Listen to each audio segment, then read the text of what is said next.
One of the questions I get all the time is hyperbaric oxygen is an oxidative therapy, right? Yes, it is.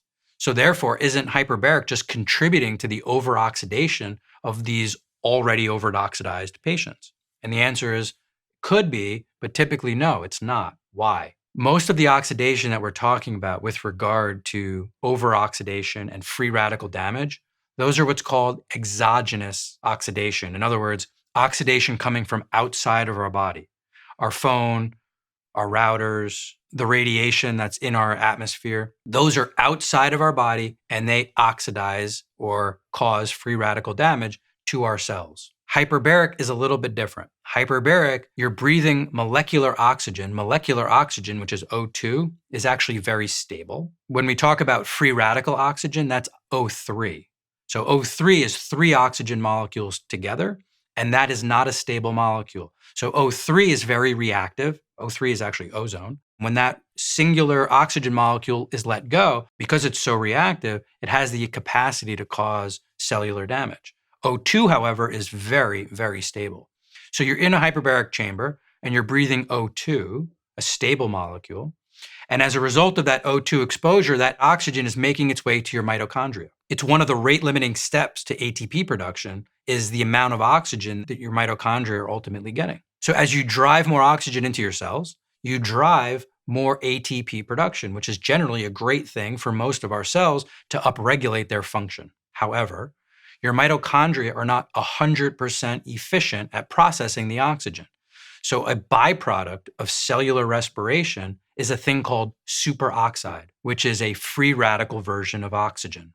However, this is a free radical that is released from the mitochondria as a result of normal cellular respiration, meaning your body expects a certain amount of superoxide to be released into your system as your cells are bringing oxygen to oxidize the fuel to make cellular energy. And as a result, we have a defense mechanism already built in to protect us. It's called your own endogenous antioxidant system. It's composed of certain chemicals like superoxide dismutase or glutathione or catalase.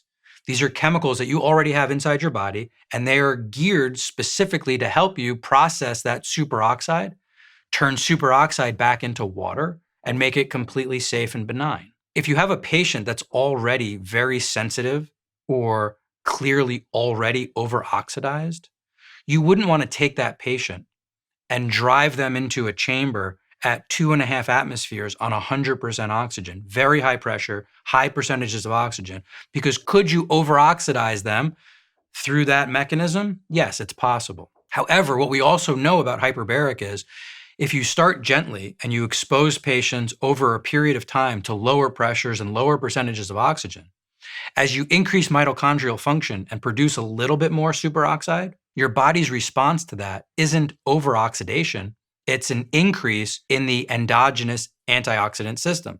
It increases superoxide dismutase. It increases glutathione. It increases catalase. So it increases your capacity to tolerate that superoxide. And as you're increasing your ability to tolerate that superoxide, you're also increasing your body's capacity to handle oxidation from the outside world. And so if you take a patient who is very sensitive and potentially already overoxidized, but you just stimulate this pathway slowly internally through normal cellular respiration, through normal superoxide release from mitochondrial ATP processing, you can increase their capacity, you can increase their resilience to superoxide and to their environment. So you can use hyperbaric as a tool to improve a patient's resilience to oxidation in general if you approach it from that standpoint. And typically most of our patients, we start at lower pressures, and as we see fit, we build up percentages of oxygen and we build up the pressures that they're being exposed to.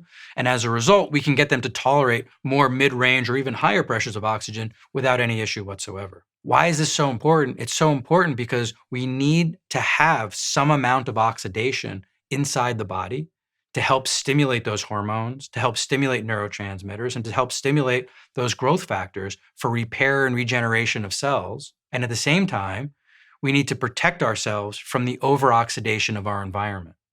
Hyperbaric tends to allow us to do both. It helps us maintain the stimulating effect and the benefits of oxidation, while also helping us be protected from being over-oxidized from exogenous sources that we all have in our environment. Real quick, if you're a practitioner or you're looking to get into hyperbarics and you're wanting to learn more and making sure that you're offering this therapy as effectively and as safely as possible, I want you to know that we offer a series of courses, some of which are online and some of which are in person. At thehbotcourse.com, we'll include a link below. We have several courses available, from training and certification in hyperbaric medicine, safety director, as well as a few different business implementation options to get the business up and running. So if you think that training and education would be helpful for you, take a look at thehbotcourse.com. Again, the link will be in the description below.